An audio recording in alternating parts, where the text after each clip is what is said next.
व्यापाऱ्यांच्या फसवणुकीमुळे नाशिक जिल्ह्यातल्या द्राक्ष बागायतदार शेतकऱ्यांना तब्बल 500 कोटी रुपयांचं नुकसान झालंय।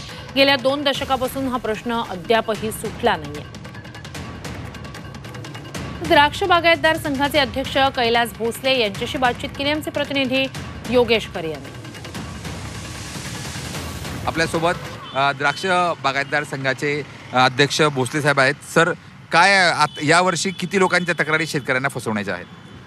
आता आम्ही द्राक्ष बागायतदार संघाची जी परिषद झाली पुण्याला 26 तारखेला, तिथं आम्ही माननीय उपमुख्यमंत्री अजितदादा पवार आले होते। त्यांच्याकडे आम्ही मागणी केली का अशा प्रकारे फसवणूक होते, इतरही मागण्या। त्यांनी लगेच 30 तारखेला मीटिंग लावली मंत्रालयामध्ये आणि मीटिंगमध्ये तो विषय घेऊन सगळे राज्याचे मुख्य सचिव, अप्पर सचिव सगळ्यांना एकत्रित केलं आणि मीटिंग घेऊन आणि त्या मीटिंगमध्ये त्यांनी तिथून नाशिकचे आयजींना फोन केला, आमच्याकडून विषय समजून घेतला।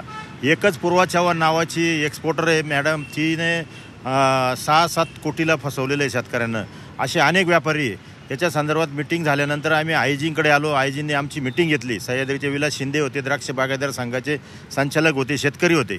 त्या मीटिंगमध्ये त्यांनी सांगितलं की तुम्ही सगळे अर्ज जमा करा, द्राक्ष बागायतदार संघात स्कुटीनी करा, प्रत्येक व्यापाऱ्याचे वेगवेगळे गठ्ठे द्या, आव्हान करून सगळे अर्ज बोलवा। आत्तापर्यंत कालपर्यंत 700 शेतकऱ्यांचे अर्ज आलेले आहे। एका अर्जामध्ये 5, 6, 7 असे 10 लोक, जवळपास 1,500 ते 2,000च्या आत्तापर्यंत शेतकऱ्यांची फसवणूक झालेली आहे आणि त्याच्यामध्ये जवळ 50 कोटीच्या वरती आकडा गेलेला आहे। तो अजून 100 कोटीपर्यंतही जाऊ शकतो, कारण अर्ज येत आहे, दुसऱ्या जिल्ह्यातून पण अर्ज यायला लागले। नुकसानी होत आहे, अवकाळी पाऊस, गारपीट सातत्यानं होत असतं आणि त्याच्यात जर त्याचा उत्पादन खर्च खूप वाढलेला आहे, त्याला नफाच शिल्लक राहत नाही। त्याच्यात अशा व्यापाऱ्यांनी जर फसवणूक करायला लागले तर शेतकरी निश्चितच आत्महत्येकडे प्रवृत्त होत असतो। द्राक्ष असो, टमाटे असो की कांदा, या सर्वच पिकांमध्ये हे प्रकार प्रामुख्याने आढळून येत आहे। त्यामुळे राज्य सरकारनं आता गंभीरतेनं दखल घेण्याची गरज आहे। व्हिडिओ जर्नलिस्ट सोनू भिडेसह योगेश खरे, झी मीडिया, नाशिक।